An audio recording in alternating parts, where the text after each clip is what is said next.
Sir railway பாதுகாப்பு அறிக்கையில் வந்தே பாரத் போனால் ஒரு மாடு வந்தால் மிகப்பெரிய ஒரு விபத்து ஏற்படுற அளவுக்கு இருக்குது. அந்த என்ஜின் வந்து கனம் வெயிட் இல்லாமல் இருக்குது, பயணிகள் என்ஜின் அளவுக்கு இல்லாத அளவுக்கு இருக்குது, பெரிய விபத்து ஏற்படக்கூடிய நிலையில் இருக்குது அப்படின்றது ஒரு கடும் கண்டனமாக அந்த அறிக்கையிலே தெரிவிச்சிருக்காங்க. எப்படி இப்படியான ஒரு நிலைப்பாட்டில் தென்னக ரயில்வே இல்லை, வந்தே பாரத் முதல் முயற்சி இந்தியாவில் முதல் முயற்சியாக செஞ்சுருக்காங்க. பல விஷயங்கள் வந்து பாராட்டப்பட வேண்டியது. குறித்த நேரத்தில் போகுது, பயணிகள் வசதியாக போகிறாங்க. சில குறைபாடுகள் இருக்குது. இந்த ஆண்டு தான் அது தொடங்கப்பட்டிருக்குது. இந்த குறைபாடுகள்லாம் நிவர்த்தி செய்யப்படும் என்று ரயில்வே அமைச்சர் சொல்லியிருக்காரு. இல்லை, அது பெரிய விபத்தாகும்னு சொல்கிறாங்க. அதான் கவனத்தில் எடுக்காங்க. இந்த விபத்துக்கெல்லாம் இது வந்து முதல் முறையாக நடக்குது. இது தடுக்கப்பட வேண்டியது ஒன்று ரயில்வே அமைச்சருக்கு சொல்லியிருக்கு. ரயில்வே அமைச்சர் வச்சவங்க அதை பற்றி உரிய நடவடிக்கை எடுப்பாங்கன்னு நம்பிக்கை.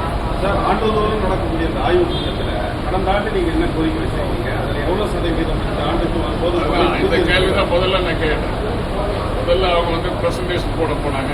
அதை நேர்த்துக்கிட்டதில்ல.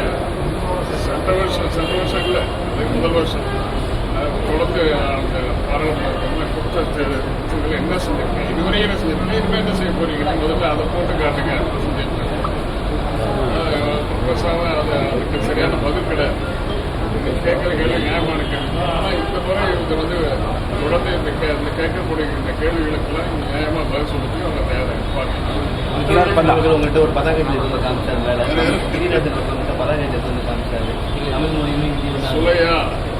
சுலையா அப்படின்னா என்ன அர்த்தம்? அப்புறம்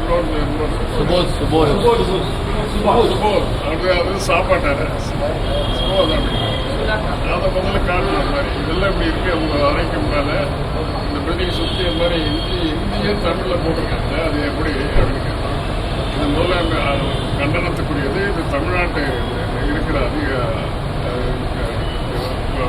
அலுவலகத்தில் இது போல் எங்கே பார்த்தாலும் போர்டு போட்டிருக்காங்க. சுலையாங்கிறது வந்து கலைத்துறை, நாடகம், ஆர்டிஸ்டிக் ஒர்க்கு நடக்கிற இடம். சுற்றுறதுக்கு வந்து சாப்பிட்ற இடம். இதுக்கெல்லாம் தமிழ்லேயே போடலாம். ஏன் தப்பு அது மாதிரி போடுங்க, அது மாதிரி போடக்கூடாதுன்னு இந்த ஜெனரல் மேனேஜர் கண்டிச்சிருக்கோம் எல்லாருமே ஒட்டுமொத்தமாக. அந்த ஆளுநர் விவகாரம் தெரியும், நீதிமன்றமே தீர்ப்பு கொடுத்துருக்கு. இந்த நிலையில் துணைவேந்தர்கள் மாநாடு அழைப்பட்டிருக்க துணை குடியரசுத் தலைவர் பங்கேற்க இருக்கிறாரு. இப்படியான ஒரு அழைப்பு வந்து துணை குடியரசுத் தலைவர் பங்கேற்கிறாரா, ஆளுநர் நடத்துகிறாரா, அந்த துணைவேந்தர்கள் போகிறாங்களான்னா வெயிட் அண்ட் சீ. ஆளுநரோட செயல்பாடு இப்போ ஒரு அவசரமா ஒரு மாநாடு நடத்த வேண்டிய அவசியம். நீதிமன்ற தீர்ப்பு கொடுத்ததுக்கு அப்புறமும் ஒரு துணைவேந்தர் மாநாடை வந்து யாரும் சுய நினைவோடு இருக்கிறவங்க, நியாயமாக சிந்திக்க முடியவங்க அதை நிச்சயமாக செய்ய மாட்டாங்க. இதெல்லாம் சொல்லுங்க.